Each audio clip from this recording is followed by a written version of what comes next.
Nagpapagaling na sa ospital ang isang teenager na pinagbabaril sa Taguig. Ang mga suspect, 3 umanong tauhan ng Philippine Drug Enforcement Agency.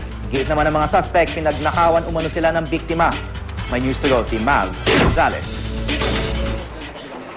Sugatan ng 18 taong gulang na si Norman Vallejo matapos pagbabarilin umano ng 3 armadong lalaki na pawang mga empleyado raw ng Philippine Drug Enforcement Agency o PDEA bandang alas 10 ng gabi sa sitio Kaunlaran sa Taguig.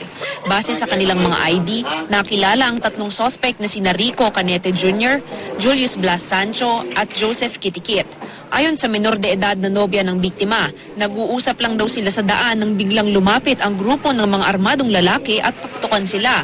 Tumakbo raw palayo si Vallejo at hinabol ng mga lalaki. Ngunit ayon sa mga sospek, nagnakaw umano ang biktima sa bahay na tinitirhan nila kaya nila ito hinabol. Kahit naman may tama na si Vallejo, nakatakbo pa rin ito pauwi. 10 siguro, nanood kami ng TV yung asawa sa loob. Ngayon may putok na. Mga 5 beses. Hindi na taranta ako. Nakapas ako kasi pumasok yung anak ko sa lobby. Duguan na eh. Nakita ko may 3 lalaki dun sa may kanto ng segundo. Sir, anong problema sir? Tinanong ko sila. Hindi magnanakaw, labas nyo, pumasok mga sa bahay mo eh. Na-recover ang 2 slug sa pinangyarihan ng insidente. Stable na ang biktima na ngayon naka-confine sa Rizal Medical Center.